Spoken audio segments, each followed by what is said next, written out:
Welcome to another chilling episode of In Your Face podcast with Nikolani Kaya. Um, yes, it's cold today in Kimjo. But anyway, we push. Today I have a guest, a young guy, very inspirational uh, fellow. I have Paseka Tladi today on In Your Face podcast. Um, so this is just going to be one of those podcasts whereby I am going to speak to a young fellow like myself. We're going to try and just talk about some of the challenges that we as young people in this country are facing or experiencing. With the recent protests against undocumented uh, immigrants. Yeah, man. Uh, So, with that being said, let me welcome Date Paseka. Uh, welcome to In Your Face podcast. Thank you very much for having me, Mr. X. I appreciate it. It's just a pleasure of having you.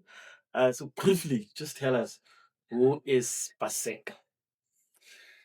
Paseka Tladi is a young man raised, bred, and born in Kimberley, Sure. right here in Vergenoeg. I grew up with a group of friends. We used to play a lot. Though my life now looks a lot more different. But I do have that kind of a background of guys who are playing tall and marbles and all of those things. I went to Kimberley Primary School, and then I went to Emang Moho Comprehensive School day after. So I am alumni of Emang Moho. You and I, shit. You and I. Oh, you as well. Yeah, That's good. I'm That's from good. That's MS. good. So yeah, I went to MS, and I come from a family of six. I'm the last born, four brothers and one sister. All of us are raised by a single parent. Uh, we have a strong background of Christianity or faith. So my mom raised us about just about that, knowing the word, understanding it, and I think I followed that part more than the others.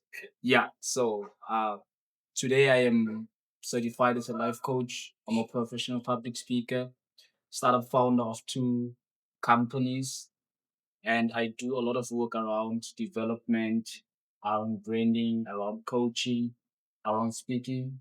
So, but in short, I am one individual who's goal orientated, results driven, and I'm an action taker. You tell me per second, let's get something done. I'm not gonna say when. Let's get it done right now. We need more Yeah. people like yourself. So let's just go back, man. Your upbringing. You mentioned that you're from Khalishe, Vergenoeg, of which most of us can relate to. Yeah. How was the upbringing, Pujati? You mentioned something which is you're raised by a single parent in the last one. Yeah. How was it being raised, Pujati? Being raised by a single parent whom I want to believe is a strong, no, not, yeah. How was that? It was good actually. It was good. It's just that my mom has always been a very sweet person. Like at times I would ask myself growing up, oh, do other guys have mothers like mine? Because my mom was very strict, determined about our growth as well, but she had her good reasons as to why she raised me that way. So my upbringing was like that of a typical young person in Kimberley. Sure. Because even the friends that I had were local guys. Sure. We did what kids would do by then, of which today is slightly different. You understand? Like I said earlier on, that we used to play things like marbles and tall and all of those things. So growing up, I used to look at my brothers, how they carried themselves and how my mom tried to instill values inside of all of us. And I wanted to be that one person who actually sees those values and those beliefs through. Because, like I said earlier on, she raised us with an understanding of the word. And even though they were exposed to the word, they were not very much inclined to pursuing that. This is from a very young age, by the way, from a very young age. So I developed a lot of interest. But I was a typical young boy from Kimberley, used to play soccer like many others. Every possible sports that boys were playing back then. I used to do that because I was a kid. Sure. I was a kid. Uh so there isn't any extraordinary thing that happened. It's just that as I was maturing from the ages of 10, 11 or so, I just had an idea of the kind of person I wanted to.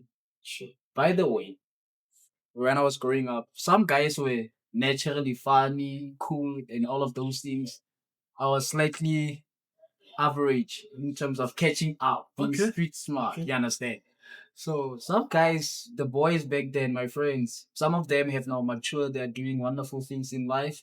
Others, unfortunately, that's not the case. But we grew up with an understanding of just being a typical boy in the cars. You play, you go home, you eat, you are dirty, you get you bath again, and all of those things. But essentially, we were kids.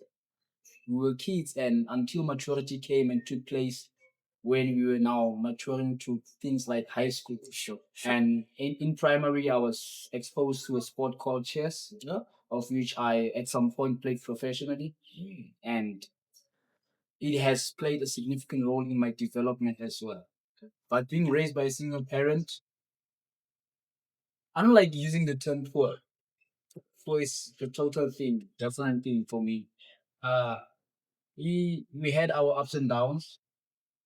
There were times where we would have something to eat and times where we would not have something to eat. But it was a normal thing. Yeah. There was nothing surprising about that for a person of my background and where I am from. So my story, I think, developed more when I became very intentional about life, which was now later in the years.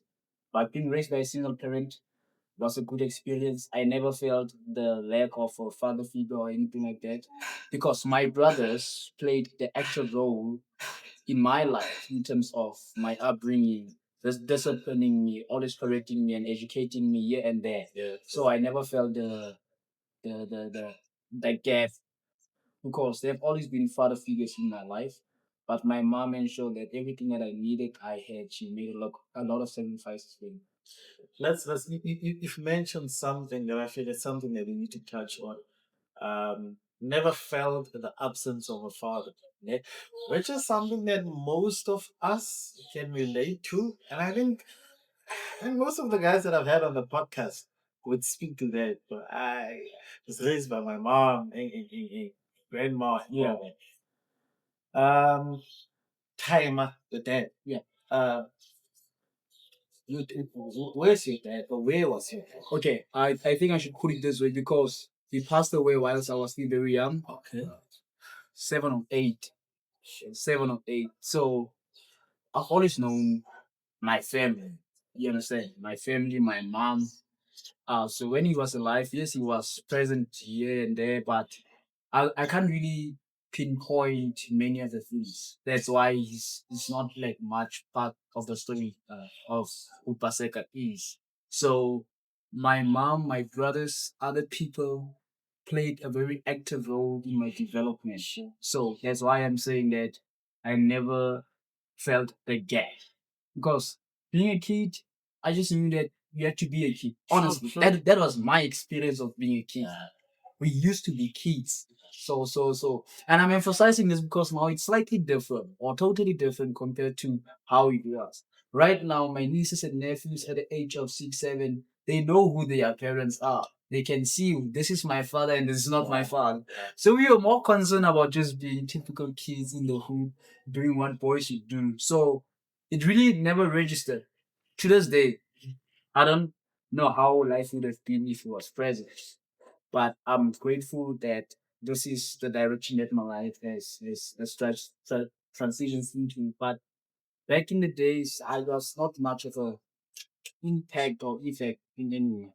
Sure. Let's talk about your life lens. You grew up, like you said, under a very strict mom, who instilled values, morals. You had your siblings, your brothers, who played that role as well of disciplining you. What are the plans for life? Um, I'm a I'm a dreamer, like a heavy dreamer. So I think my plan started back in the day around the ages of 14, 15, 16, if not 13. I have always known that I want to be a guy who wears suits, but I never had an idea. Why do I want to wear suits? Because my idea is that as a guy who wears suits, you just have a briefcase. Go where do you go to? I have no idea. But I just knew that there were some guys who wear suits and they look good in their suits. What kind of work they are doing, I have no idea. Honestly. And believe me when I tell you that today I am one of the guys in the hood who wear suits like nobody's business. Sure. And not just wear suits, but well tailored, designed suits that when you look at you be like, yo, this guy is wearing a powerful suit. So that has always been the picture. But okay, wearing a suit is one thing. What do you do for a living? Sure. You understand? Yeah. So I've never thought to that point. So then growing up in high school, I did math, science, electrical engineering, electrical technology, engineering, graphics and design at MS. And then the year thereafter, 2018, was the year that I matriculated. So when I matriculated, I wanted to study like every other child would want to study. That's all that I knew. Oh, no, man, you know what? You've matriculated, go to varsity. Unfortunately for me, I matriculated with a high certificate. And then I attempted to register at CUT, Central University of Technology, in 2019. Then I got rejected. So during that course of that period, I started playing chess a lot professionally. And I started a chess club in infantry. Also, I tried to upgrade my maths here and there, but then I ended up registering because they did not work out very well for me.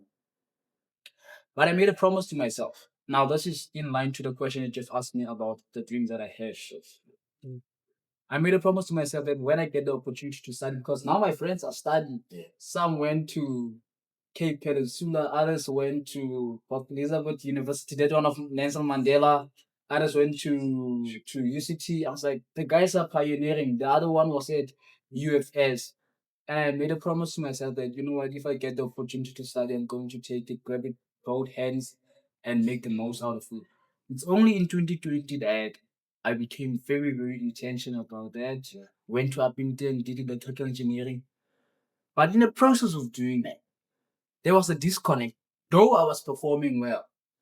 And the disconnect is that, Paseka, you're doing this, you're performing well, but this is not what you really want to do. I've always had a love for dressing up well. I've always had the ability to communicate and to articulate, particularly to audiences, but I was never intentional about it. Until it got to a point I was like, people don't make me aware.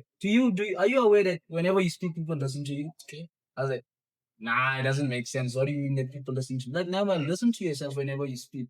How, whenever you raise points and reasons, how most people will relate to that, adhere to what you're saying, and put it into practice. I was like, really? Then I started paying attention to it. So from the year 2020, that's when I started having like a blueprint, a discover of who it is I wanted to be. I knew that I wanted to be a speaker. I knew that I wanted to be a guy who makes an impact in society. So that's where I am at right now, making the impact the best way I know how through coaching, mentoring, and also just developing others professionally, personally, whether it's business development, organization development, whatever it may be. I try to actively contribute in that respect. so I take it all that you wanted to be was to be somebody who dresses well. One, yeah. You wanted to have a positive impact, Yeah. effect in Yeah. society. Yeah. So you happen. You're not that guy who said, nah, I want to work in an office or hey, I want to do ing. Now, you know why, right? Growing up, we didn't have so many role models. Sure. Even for my generation, we didn't have so many role models, so we didn't have the options that are so many to say, you know what? They actually we have always known about doctors and policies, but life has to offer you more than that. Sure. So we didn't have guys who were doing things that are out of the ordinary. Yeah. It was always those conventional careers that were always out there. Being a police, being a lawyer, being a doctor, we've known about it. But the reality is, I've always known that I don't want to be any of those things. Now, would you say, so would you say that there was a gap, or even now, there there is a gap whereby learners or scholars are not really, or rather don't have access to these different types of careers? Do you think we have a gap and we need to do maybe, or what can we do to just try and close the gap? There is a significant gap, if you ask me. And I'll say this: people never saw things like public speaking as a career. What do you mean when you say you speak for a living? Everybody speaks. Why are they not making a living out of it? So people never look at those things as opportunities that can be monetized professionally or so. You understand? The same thing that's currently happening today. People are now content creators. 5 years, 10 years ago, this was not an idea. People could not make money out of just mere video content creation and all of those things. So growing up, what I've then picked up is that we don't have so many role models. And now this was the inspiration. I've always had the dream, the passion, and the zeal to inspire the next guy, not women. So I have a friend called Karisha Moro. Okay, he inspired me a lot. We used to play chess together. To this day, we are very close friends and brothers. And I said to him, "Hey, Mr. K, you know what do I want to do? I just want to inspire guys. I just want to be the kind of guy who walks by and guys will be like, hey man, this guy is very inspiring." So that was one of my core motivating factors and objectives as to why I wanted to go to become this guy who wears suits and speaks in certain ways. And I've also picked it up that growing up, we didn't have many options. Like I'm saying to you right now, we just knew that there are doctors, there are police, there are lawyers. So even in the tertiary institutions that we have today, there's still a limitation because of tertiary institutions are very traditional about what they have to offer. And not just traditional, but they are also rigid, meaning that they don't bend, they don't change, they're not flexible. Whatever they offered 10 years ago is what you will still get today. And we're in 2026. So the disconnect today is that people don't have the freedom to actually dream beyond the scope of normality that they're exposed to. All we know is that okay, at university you can come this and this and this and this and this.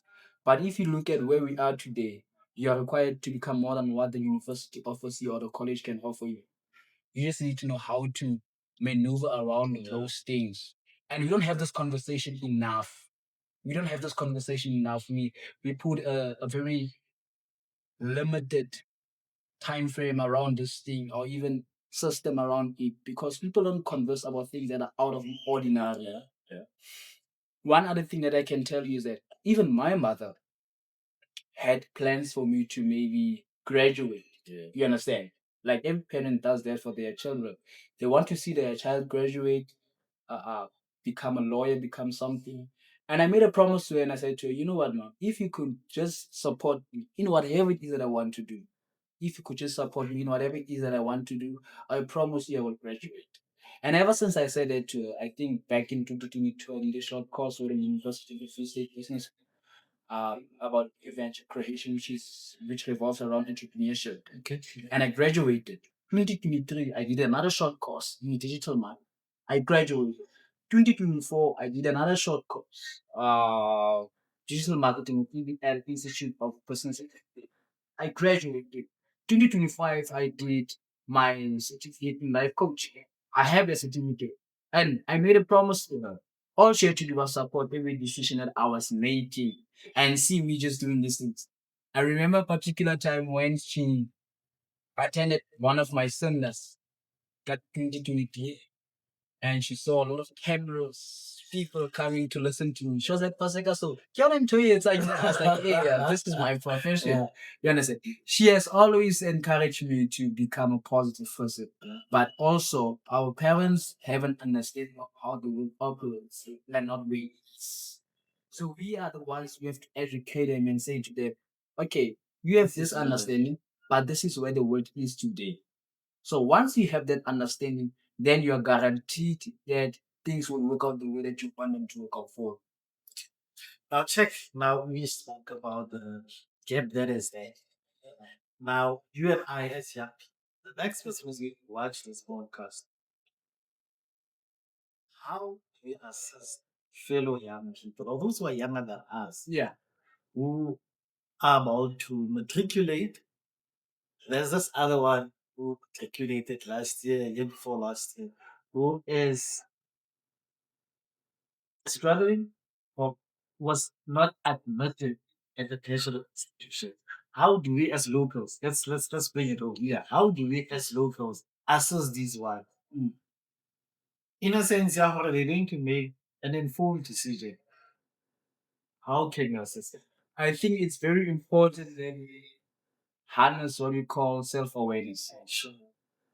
Self awareness has to do with identity, it has to do with discovery. I often say to people whenever I speak professionally that identity is imperative. If you don't know who you are, you will be told about who you are not. You understand? So you need to put a distinction between who you are and who you are not.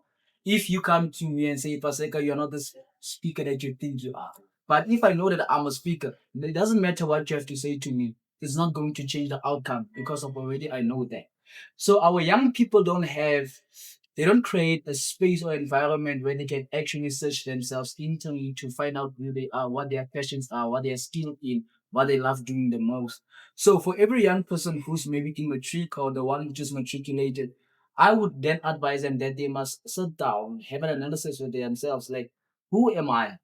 Actually, who am I? What am I good at? What do I love doing the most? Because now when people need to discover their purpose, because it's also linked to their identity, it's imperative for them to understand that we have two things. Whenever I'm hosting master classes, I say to people, we have what we call passion, right? Now let's make an example. Let's say this is an arrow where it goes up or down by that diagonally, and this is proficiency. So passion is what you love doing. Pay attention. What you love doing. But proficiency is what you are good at. Sure. Some people are passionate about things that they are not good in. Sure. You understand? Yeah. You can be passionate about something. You can be passionate about music, but then you're not good in music. In singing. You understand? So So you need to understand what is it that you're passionate about and what is it that you're proficient in. Wherever they intersect, that's where your purpose lies. So once you know what your purpose is, what it has to do with education, what it has to do with music, then you can now align yourself with studying something that relates to that vocation. Don't just do what people are doing out there because trust me, it's not gonna work out for you. Do you understand what I'm I trying to get you. I communicate? get Yes. you. Yeah. So many people are in jobs today, even those who have graduated. I have friends, I'm sure that it's now 8 years since I was in high school. I have friends who studied courses and degrees which they have graduated for, but they are not applying them anywhere in their lives because nobody said to them, hey, but know yourself first. Know what is it that you're good in. Know what it is that you're passionate about. What is it that you do for free without getting paid for it? You understand? I get you. So these are things that we don't pay attention to. Right now, everybody out there, every young person wants to go to university. That's a good thing. But what are you going to do at varsity? So young people need to ask themselves this question. Okay, if I go to university, what is it that I'm trying to do right there? What is it that I'm trying to discover about myself? How will that align to the person that I want to be 5 years, 10 years down the line? Once you are able to answer those questions, I'm not saying that you're going to get the right answers for them, but they will put you in the right kind of direction which you are heading. Now, sorry. What are some of the challenges that you would say would normally derail us as young people? What are some of those challenges? And some of the things, factors, yeah, let me put it that way. What are some of the factors that would derail us in having that conversation with ourselves? Um, let's look at the society as a whole. What are some of those challenges or factors that would derail us in identifying myself as Flolan? But this is what I'm passionate about singing. What can I sing? Do you understand? I'm making that example because I would normally always talk about it. I'm one person who's very active in choirs. So there are guys that I know who love music, who love singing. Who've always been there with us. But can the guy say, no, they can't sing? And it listen at the person next to you. And you're like, "Ay, papa, he can win like this." So that's what I'm asking now. What are some of the factors that would normally derail us in identifying ourselves? Number one, ignorance. I think we live in a time where information is available. Number one, information is available, accessible, easy to find, but we're ignorant as a generation. And I'll say why we're ignorant. The things that we should be focusing on are the things that we don't give our attention to. We don't devote our attention to the relevant things that can actually contribute to our development as individuals. We focus on things that are not actively contributing to our development positively, rather negatively. So we are ignorant as people, as a generation, as young people. And secondly, we love excuses. We are a generation that loves excuses. I often say there are two kinds of people who below. It's the people who love excuses and the people who love reasons. Some people can use their background as an excuse not to succeed. Some people can use their background as a reason for them to succeed. You understand what I'm trying to say? Somebody can say that now the reason why I can't succeed is because of I was born by a single parent or I was raised by a single parent. But the other one can say the reason why I'm going to succeed is because of I come from a family where I was raised by a single parent. That becomes my reason. Number one, ignorance. Number two, excuses. Number three, you're comfortable. People have become complacent with where they are, with what they do, even when that's not their level best. Whereas you can actually scale up and become a far more better and greater person, individual. Whatever life has to offer you, you can take it and have even the opportunity to offer more. So these three things are factors that are actually contributing to our detriment. Number one, like I've said, ignorance. We should stop being ignorant. Try to understand and find out what is it that I don't know in my time and generation that's actually a necessity for me to know. Number two, what are the excuses that I am making on a daily basis that are actually derailing me? Number three, what am I complacent about? Is this a level base that I can actually offer? Or is there something more I can do to my society in terms of my contribution? Number four, that we all have to look at. We need to believe in ourselves. I don't think we believe in ourselves enough to become absolutely anything. There was a time and a season in my life when I was still very young. There were a few people of your caliber that I would look up to, and I would go to them and be like, "Good, I'd like to become somebody of this nation." They'd be like, "Nah, boy, it's not possible. Not possible because of where you come from or because of them not having a clear understanding." Sometimes the people that you look up to, whenever they say powerful things to us in a negative or positive way, we tend to take those things and make them our reality. So we have to be very aware of who we communicate our plans and our dreams to, because of these people have the power to build or to create those dreams. So these four things are things that we need to change as individuals. To say, you know what, the very first thing that I need to, and I said, what am I ignorant of in my community? Am I aware of the circumstances that we are in? Am I doing anything about it? What are the excuses that I make or I've seen other people make that are actually holding them back? What am I complacent about? What can I offer? What more can I do to actually develop myself? So once you look at those factors and the people that you listen to, the people that you listen to that should hold you accountable are the people that believe in you. As long as you don't believe in me, whatever you say to me doesn't matter. Unfortunately, that's the truth. Because you're not actively contributing to my development. So we have a tendency of listening to people's opinions that are not even paying our bills. You understand? Sure. So if your opinion or your thinking, your like they say in this time and generation, think peace. If it doesn't contribute to who I want to become, why should I even listen to you? I'm not saying that I'm trying to be arrogant or anything like that. Many people today they make that mistake to say, no, somebody said this and somebody's saying this. It's not going to help you, my brother. It's not going to help you. So every young person out there should stop being ignorant and we should stop making excuses. Because I spend a lot of time with young entrepreneurs, young individuals who are freelancers. They will always make an excuse as to why they can't succeed or why they can't propel in their lives, whereas they actually have the resources that they need at their disposal. They just have to get the work done, but they are not. Now let's talk to parents out there, parents of young people. What would you say to a parent? What advice would you give to a parent to young people? especially if you look at how life is now, where we are now, with the content creations and all these things. Uh, how can you do better as parents?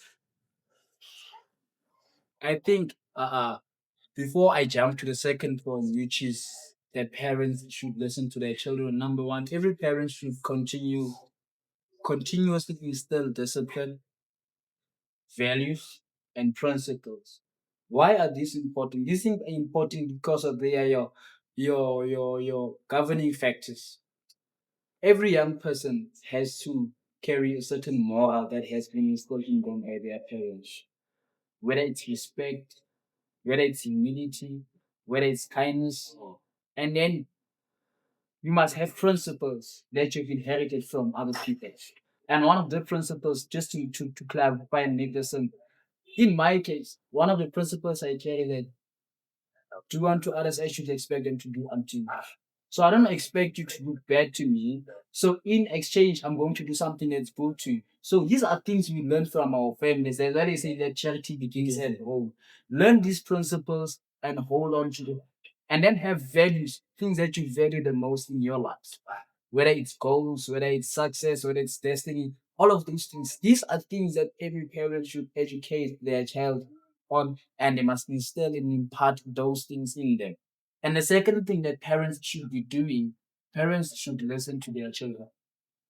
Listen, I'm not saying do what they say to you. No, no, no, no. As a parent, you don't do what children command you to do. No, listen to what they have to say and show that you understand and then reason thereof.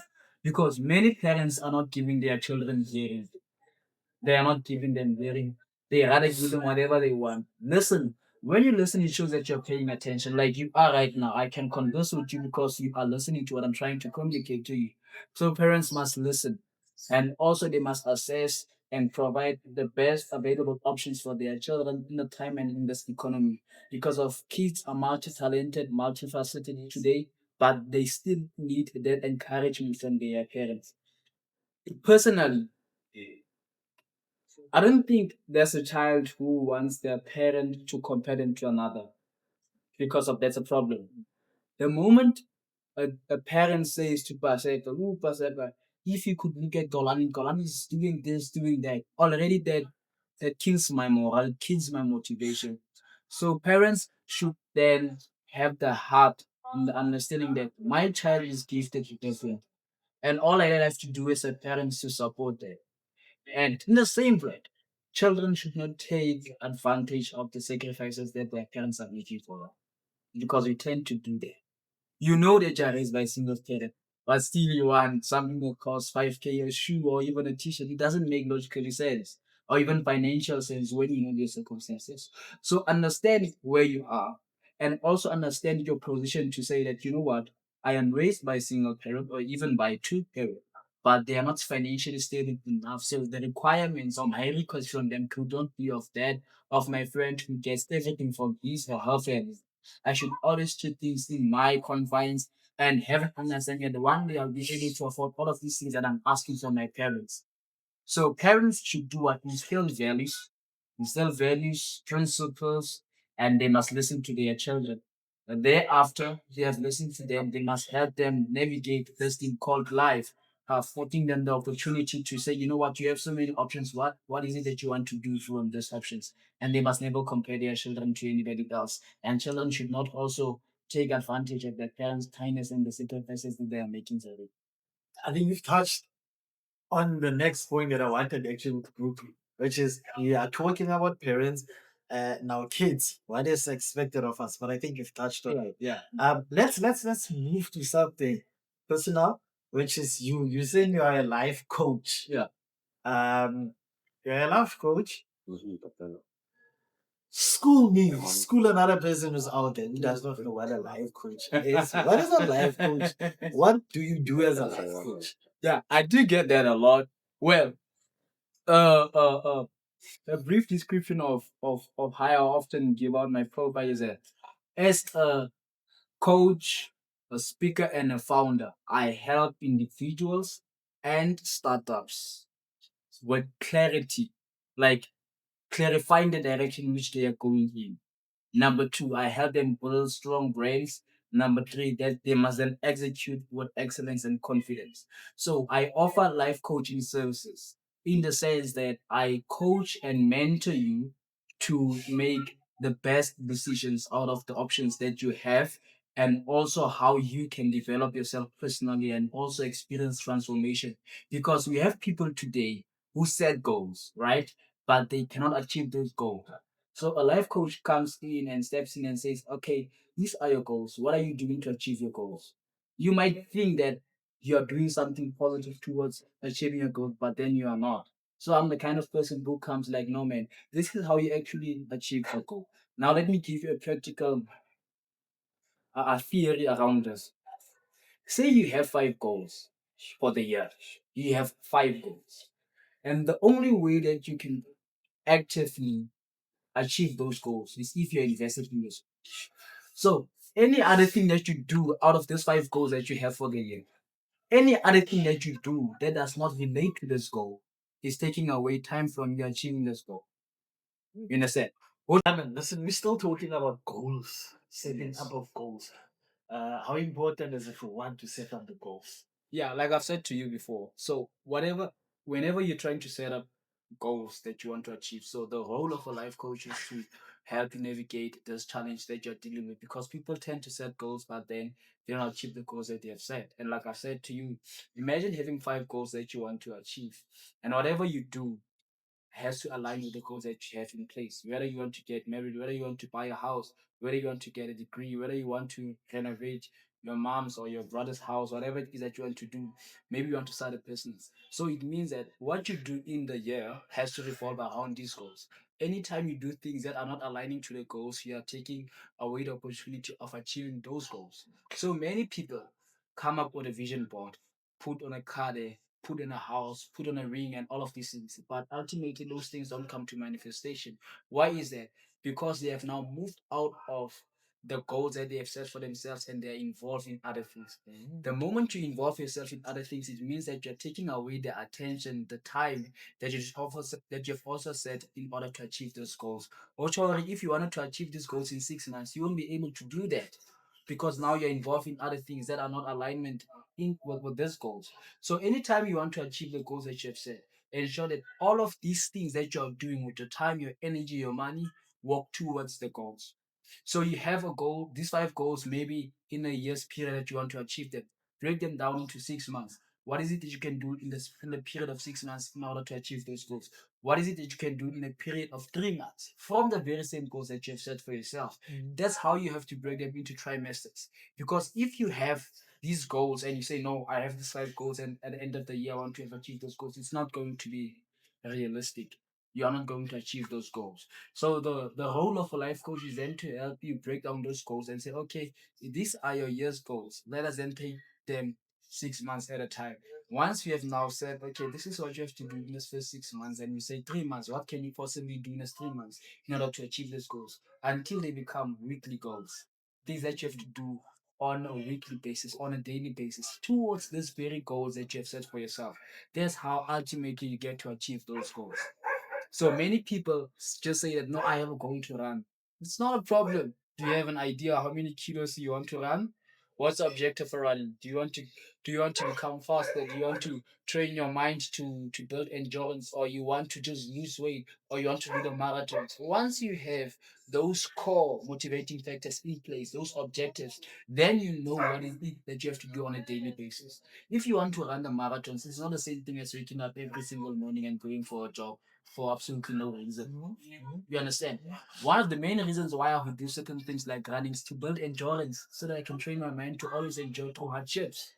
Okay. You understand? So it means my goals are not the same as a person who's going for a marathon. Even the eating diet is not going to be the same. So a life coach then does a diagnosis and approaches these things by the objectives that you have in place and then break them down to say this is what you can actually do in this period. This is what you can do to work around the schedule that you have. And a life coach is always there to hold you accountable for the decisions that you're making in your life. Remember, I said earlier on, the people that have the right to hold you accountable are the people who believe in you because they believe that they have in you is an investment. So you have to account to those people. because they have already decided to believe in you, meaning they've invested in you. So whenever you have a person who holds you accountable, you know that you're going to do the right things even when you don't want to do this. Okay. Now tell me, how important is it for one to have a mentor uh, in your life?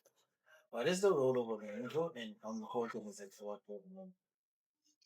Is crucially important to have a mentor. Mentors play a role of a person who has already walked that path before you. So mentors already have a shortcut. So what you can, like what you are supposed to achieve in 10 years, you can do it in 5 years because of a mentor. A mentor would be a person who says, you know what, I did this, but there was nobody there for me. So I managed to work around it this way. Right now, I can mentor another young person who wants to start a company, who wants to start a business. So because I've done that personally. You understand? I can just tell them, no, this is how you actually start registering company. This is how you build a career in public speaking. This is what you have to do. This is what you don't have to do. Because we have now gone through parts that we were exposed and exploited to things that were not necessary for us to go through. That is why some people who don't have mentors, they give up along the way because there's nobody there to encourage them, to carry them on their hand and say, brother, or to say that, young man, this is how you have to go about. So mentors are crucial. Mentors are templates. There are people who are ahead of us financially, family wise, relationships, networks, and all of those things. They have already attained that, and you having close proximity to them, it will encourage you and motivate you because of now you are looking up to a person that you reverence, that you respect, and this person has all of these things, and they are there to guide you. They will tell you, this is where we have a pothole. You don't have to use this route. Use this other route. You understand? A mentor will be a person who's there to guide you through times and seasons where you feel like things are very difficult for you. Because of when you pay attention to mentors, mentors are not robots. They are people who have gone through difficulties themselves. And you will be amazed at the stories that they have to tell you about their journeys. You'll be like, okay, if this guy has gone through this and look at where he is right now, it means I can simply also overcome the challenges that I'm going through. You understand? But having a mentor is important because they can make the road that you're traveling to be a lot more shorter and a lot more faster. But they will still instill those disciplines, those values that you need in order to scale up and succeed in your life. Very informative. Now, we're talking about a mentor, the importance of having a mentor. I want to have a mentor. Now, what criteria can I possibly come up with in me identifying Yeah, a a mentor. mentor? Right. Let's take it from my standpoint. Mentors have to be people who are principled, people who practice what they preach. You can't preach something that you don't practice. I don't agree with you. No, no, no, no. I have an argument with a lot of people in this area. Anything that I say to you, I first have to have done it. Not necessarily to have done it in terms of having gone through the struggles and all of those things. But if I'm going to preach to you to be a good person, then I know that I'm not a good person. It means I'm not faithful as a mentor. So I don't preach what I practice. You understand? So the very same thing that I say that you must do, it means that I must have the courage, I must have the grace to have gone through that thing and have done it myself. So mentors have to be people who practice what they do. Mentors have to be people who offer sound advice. Sound advice is important. And when you're looking for other criteria, I think we have a problem with looking up to people that can, in the long run, cause us to compromise our values. We had this conversation the other day. Remember, we had this conversation where I said to you that just because of I look up to you and I respect you, it doesn't necessarily mean that I have to compromise your values. So whenever you are looking for a mentor should be the kind of person who's open enough to tell you that I do make mistakes, I have my flaws, but I don't want you to be fully dependent on me. I want you to be your own person. Stand up for yourself. Do your own things. Seek guidance where necessary. You understand? So these are things. A mentor has to be transparent about the challenges that they have gone through. A mentor has to tell you, like, this is not going to be easy. This is a sacrifice that's required. At times, you will have to offer more than you possibly hope that you would. So mentors are people that you have to look at and connect with them. Like there has to be a connection. There has to be something that you see in them that you want to possess in yourself. So if you are going to look for a mentor, who is successful, but you guys don't have any alignment in terms of values or purpose, then you guys are not going to get along very well. Mentors have to be people who ignite something inside of you because they have walked this journey. There is something about a person who has walked the journey, my brother. A person who has experience, a person who has scars. They know how to mentor you. They know how to advise you genuinely. They know how to speak to you with authenticity. They know how to speak to you with grace. Such people are needed in our lives. If you don't have such people, they will just mentor you from a standpoint where they have achieved things and they are going to install things like arrogance inside of you, pride. So you must look for people who are humble in a mentor. A mentor has to be humble. For personally, for me, a mentor must not be a flashy person. You understand? These are my personal criteria whenever I am looking for mentors. I have people who are mentoring me, particularly digitally. I've still been looking for a person who can mentor me person to person, but I've been unsuccessful to this point. However, those that I have digitally, they play a vital role in terms of their humility. Those are the things that I look at in terms of how they respect other people, the things that they say about other people in their absence. So these are people who are always cautious of what they say, what goes out of them, and what the consequences would be if they were to say something that is totally wrong. Even when you know that deep in their hearts they have a different view about a particular issue, they just know how to handle it. Now let's go back to you. Yeah. You spoke about that you were raised by your mom, and some of the babies that she instilled were those Christian babies. Yeah. And you said to believe in the word. Yeah. Uh, how what role has the word or believing in the word played in your life? The word, the word I, how do I answer this one? So let me first touch on this aspect. We were raised with an understanding that there is a Lord and Savior, Jesus. There is a God who provides even though we can't see. Sure. With having this education, I think as I was maturing, I wanted to discover this for myself. This thing called prayer. This thing called asking God for favors and stuff. And I went on my own journey, right? And I discovered actually there are certain things that my mom can do for me that only get answered when I prayed for them. Certain things that my brothers can't do for me. There are certain moments where I've experienced some sadness that nobody can take away from me. And I longed for a deeper connection. So that's where my consecration came from.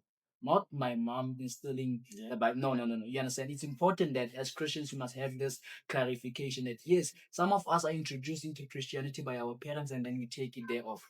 But some of us we've had to experience these things for ourselves. And I've come to the conclusion that there is a God who is real, and the word says that you are the light of the world. It says that you are the salt, and it means that salt has a purpose that is to bring taste.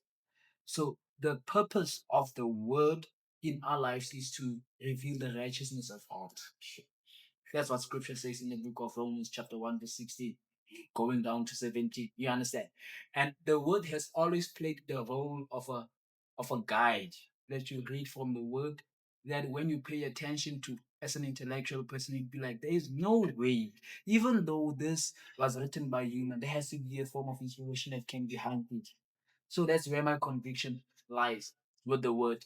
I reference the word. I use the word in terms of my coaching, in terms of my principles, in terms of my business systems as well, because the Bible speaks about people who are successful. The Bible speaks about people who are poor. And one of my favorite verses, in fact, that I love quoting, particularly for people who have a problem with the word, is the one of Ecclesiastes chapter 11, verse 9 or so, on 9, verse 11, somewhere there, that speaks about that the race is not for the swift, nor is the battle for the strong. It speaks about time and chance. So the word encourages us to remain prepared at all seasons, so that whenever an opportunity comes for you, it doesn't come because you're a graduate, it doesn't come because I'm a speaker, it comes because I'm prepared.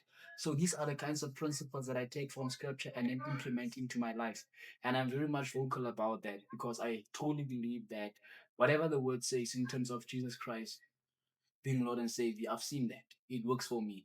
And another thing that I've taken in terms of being raised by my mom and having an understanding of the word is that there are times and seasons where, as a young person, my brother, you go through something, like something. And I've realized that instead of me running to things like drugs, running to things like alcohol, I would rather engage with the word or just get into an environment that has to do with worship music. And whatever it is that I'm feeling, I can make it out and I start feeling better. So I've always known that I can run to the hope of glory, which is Christ, whenever things are not going according, or even when they are going well. And importantly, I have had the privilege, the opportunity to speak in rooms where I don't qualify nature. And I cannot bank that on my ability to articulate. It has to be the grace of God. That's why I'm so passionate and vocal about the word. Now, let's talk about some of the things that are or have been happening now in the country. Uh, just wanna hear your views on this. The recent protests about foreigners uh, having to return back to their countries. What's your So view? they are still humans at the end of the day. They deserve human dignity. They deserve respect. If we want people to go to leave our country, yes, let them leave our country. But let us use the correct measures. Just because of their foreigners, it doesn't necessarily mean that we have to abuse them. We have to say vulgar things towards them. No, it's not the appropriate way. We are no different from. Nah, thank you very much, man. In closing, just to tell our viewers, you're one of the people that will be joining the In Your Face podcast network, and your podcast will be Fake Face, Yeah. which will be surrounded around. Fellow champions, Paseka Tladi over here. I'm excited to announce that I was finally and officially featured on the In Your Face podcast with Golani Gaya. So please, guys, look forward to the conversation which we had. I believe you will enjoy it. There are a number of things that we had to converse about, but I believe something that you're looking for might come out of that. We spoke about the current state of the country in terms of where we are at with this immigration thing, and also how parents can actually support their children in terms of career transitioning. My background, you guys will get to know a little bit about me here and there. But overall, I'm excited about this episode because I was looking forward to it for quite some time, and it has finally happened. Cheers.